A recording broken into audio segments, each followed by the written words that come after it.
Olá, formigas humanas, olá, formigos humanos, eu sou Otávio Uga, este é o Super 8 e hoje, primeira incursão da Marvel nos cinemas em 2023 e terceira aventura solo, eu ia dizer do Homem-Formiga, mas na verdade não é mais desde o segundo filme. Pronto, terceira aventura solo da Trupe Formiga, agora mergulhando de cabeça numa trama praticamente inteira no perigoso mundo quântico. Mas se você acha que só o mundo quântico é perigoso, é porque você não tá ligado aí nos perigos do mundo cibernético. Quer dizer, perigos se você não tiver um VPN de primeira como o Surfshark VPN. Porque com o Surfshark VPN você vai poder trafegar de boas por aí sem o medo de ter seus passos observados, rastreados, perseguidos e seus dados roubados. Oh my God!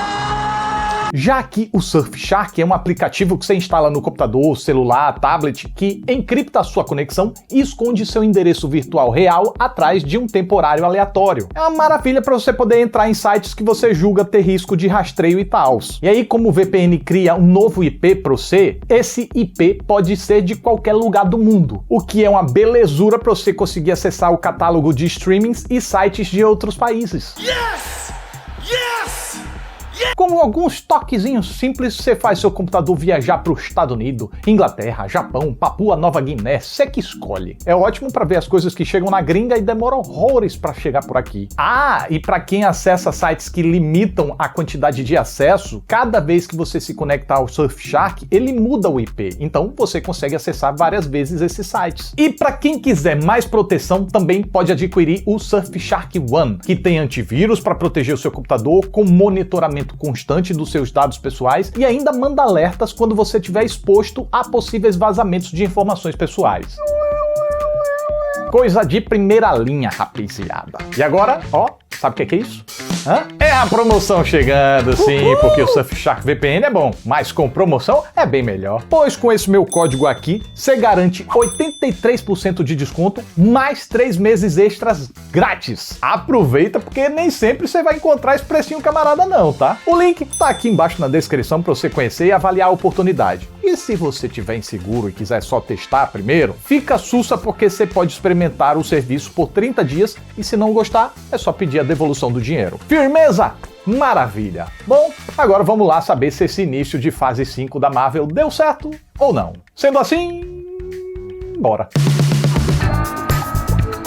O maior inimigo dos homens é o Ant-Man? O maior poder do Homem-Formiga é comer açúcar sem desenvolver diabetes? Esse filme merece uma salva de palmas? Tudo isso e muito mais agora! Tendo se tornado uma cientista prodígia, a filha do Homem-Formiga, Cassie Lang, criou um dispositivo para rastrear o mundo quântico para tentar aprender mais sobre ele. Porém, quando ela tenta mostrar o funcionamento do treco para sua família, bate a mola da grampola na arruela da grampeta e então Scott, Hope, Hank, Janet e Cassie vão parar no mundo quântico, onde descobrem uma ameaça terrível e precisarão encontrar um jeito de sobreviver, impedir o maligno de fugir e voltar para casa. E se você gosta de um filminho e costuma frequentar aqui o canal, considera se não seria uma boa você se inscrever aqui no Super 8? Assim os videozinhos vão aparecer com mais facilidade para você quando eu lançar. Bom, conto com a colaboração de vocês que se interessarem aqui pelo canal. E agora vamos lá para nossa análise.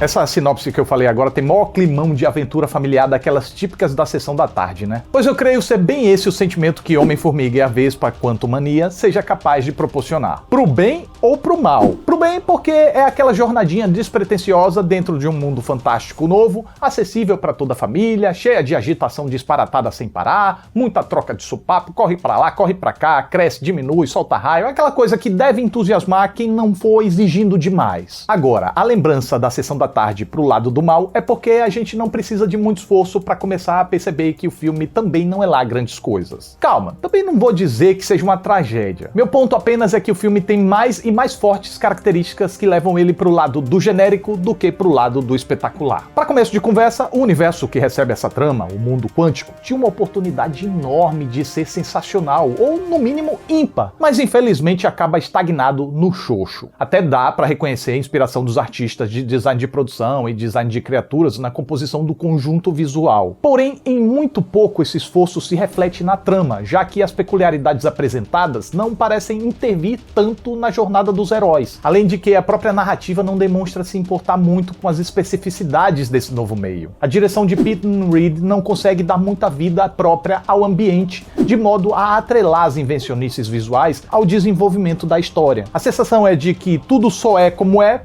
porque sim, falta interesse do roteiro, falta curiosidade do olhar da direção para fazer os personagens viverem aquele ambiente, seja apreciando, se deslumbrando, se apavorando, se interessando, sendo afetados, afetando de volta. Resultado, fica um monte de elemento criativo pipocando na tela a todo momento, mas que servem só de penduricalhos alegóricos. No fim das contas, pouco importa se os personagens foram sugados por um mundo microscópico. Eu facilmente poderia acreditar que entraram num portal e foram parar num planeta genérico chamado Sprinkles-Fly. Vamos citar exemplo? Vamos lá. A ambiência não gera percalços interessantes. Quer dizer, não gera percalços, ponto. Os bichos esquisitos que deveriam ameaçar os heróis param no esquisito, já que entram e saem de cena sem apresentar uma ameaça prática. Já as diversas espécies diferentes de seres pensantes são capazes de despertar nossa curiosidade para saber mais sobre eles. De onde vieram? Há quanto tempo moram, existem nessa sociedade miscigenada? Mas nada disso é compartilhado com a gente. Até a barreira da linguagem, que nunca foi um problema com seres de outros planetas, aqui é surpreendentemente introduzida apenas para ser contornada da forma mais fácil e preguiçosa. Aí eu me pergunto, para que introduzir então? Para tentar engabelar a gente com uma falsa complexidade? Sim, porque o máximo que a barreira da linguagem rendeu aqui foi uma piadoca passageira. E bem, falando em facilidade, é curioso como a Marvel anda tão interessada em investir em histórias de times de personagens, em substituição das aventuras solos propriamente falando. Para quê? Para render confrontos grandiosos, cheios de explosões e atribulações, para ir em busca do clima épico que a trilha sonora de Quantumania mesmo nem tenta disfarçar com músicas engrandecedoras interpretadas por uma grande orquestra. No entanto, pelo menos aqui, parece que o mais e maior bastou para os realizadores. Aumentaram as doses de tudo em comparação aos outros filmes do Formiga, número de heróis, dimensão dos perigos, poder do vilão, elementos fantásticos, mas esqueceram de aumentar proporcionalmente o desencadear desses elementos. Desse jeito, tantos problemas quanto as soluções surgem de pronta entrega, deixando o filme com uma clássica cara de formulaico. É a fórmula pela fórmula, sem muito interesse aos detalhes que poderiam fazer toda a diferença. Sério, tem tanta coisa bacana aqui que poderia dar identidade ao projeto, mas ficam lá, largadas ao tanto faz. No vídeo de Batem a Porta eu mencionei que aquele filme deixou faltar mais substância, porque não queria inventar para não se complicar demais. Aqui eu já acho que a galera foi inventando, foi inserindo, criando, colocando uma patifaria nova a cada momento e se colava, se fazia sentido, se era vago, se tinha utilidade ou não, aí defecaram e transitaram. Poxa, Otávio, mas se não criam você reclama, se criam demais você reclama. Sim, porque não é a quantidade da criação que define o êxito. O que define é o quanto a obra exige criatividade para ter substância e o quanto a narrativa consegue dar uso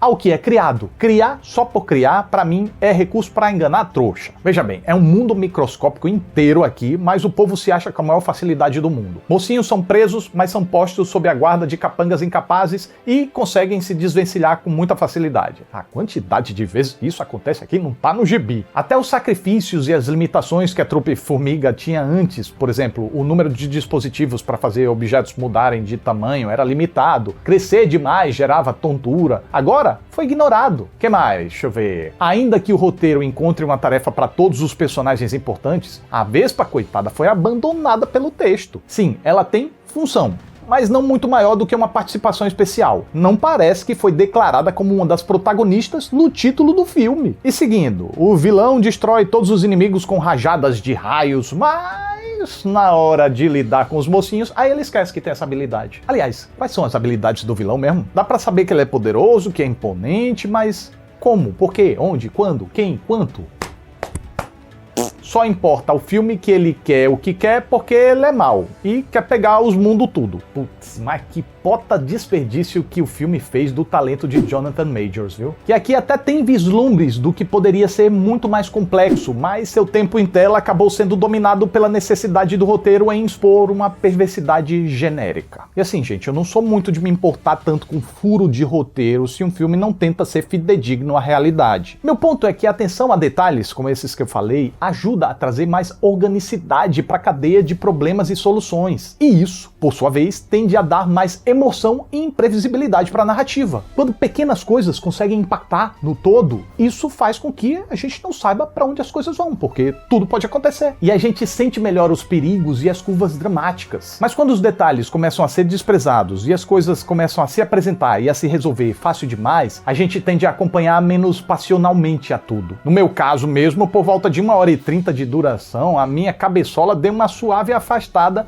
pensando se ainda não faltava muito tempo para acabar. O que não é um bom sinal num filme que tenta ser alucinante, né? Mas bom, para ser sincero, ainda assim, mesmo em meio a tudo isso, eu não consigo dizer que eu desgostei do filme. Além da leveza e do saborzinho positivo de aventura da sessão da tarde, eu não creio que tenha nada que ofenda a inteligência ou a experiência do espectador, sabe como é? Falta capricho e requinte? Sim, mas ainda assim é tudo plenamente funcional. Mas é um filme movimentado, com um ritmo uniformemente dinâmico. Talvez essa dinâmica às vezes seja meio repetitiva, mas pelo menos não o suficiente para dar muita sensação de tempo morto. E tudo isso, aliado ao bom humor, é capaz de render um entretenimento divertido. Embora eu lamente que a comédia tenha ficado mais abandonada, principalmente em comparação aos outros dois filmes dos Formigas. Sei lá, talvez os realizadores tenham ficado traumatizados com o último filme do Thor, né? E calma também, não é como se o filme não tivesse nenhuma piadoca. Tem muitas bobinhas, mas algumas até inspiradas, em especial aquelas envolvendo um personagem secreto ou aquela de um trecho sobre multiplicação, por exemplo. Mas é que conscientemente esse filme não quer ser tanto uma comédia assim. Ele tá dedicado a ser uma aventura de ação com toques de prelúdio catastrófico ao introduzir o que deve ser o vilão derradeiro dessa fase da Marvel. Mas só que com essa decisão meio que tiraram Peyton Reed da sua maior área de expertise, pra confiar a ele uma que não é bem o seu forte, a ação. E novamente, botando os pingos nos is.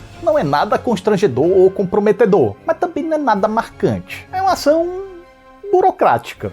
Tá lá, faz seu serviço e é isso. Agora pensando assim, talvez o meu singelo agrado venha também do meu apreço prévio pelo universo e pelos personagens. Talvez venha até pela simpatia prévia pelo elenco. Ou não sei, talvez eu seja meio Marvete mesmo, se bem que eu sou decenalta também. Tá, vá lá, eu devo ser super-heroete. Então como eu já tenho um certo apreço a esse subgênero, talvez eu fique mais tolerante às genericâncias e parangolices. Mas eu tenho que admitir, para as fórmulas bases e tramas superdimensionadas apenas para serem maiores, mas sem atenção aos detalhes, a minha saturação já começou a dar molar. Por isso eu não vou dizer que Homem-Formiga e a Vespa Quantumania seja um início odiável de fase 5 da Marvel, mas também não consigo garantir que tenha matéria o suficiente para tampouco ser adorável. É apenas mais um filme. A diversão passageira da semana na qual as duas cenas pós-crédito conseguem entusiasmar mais do que a trama base inteira. E essa é minha reação enquanto assisti ao filme.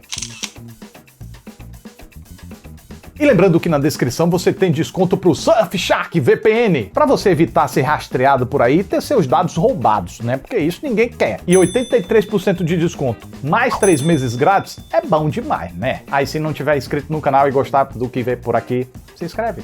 Fica, vai ter bolo. Então é isso, mais um Super 8 tá chegando ao final. Eu fico muito grato pela atenção de vocês. Muito obrigado. Até a próxima. Tchau. Ai.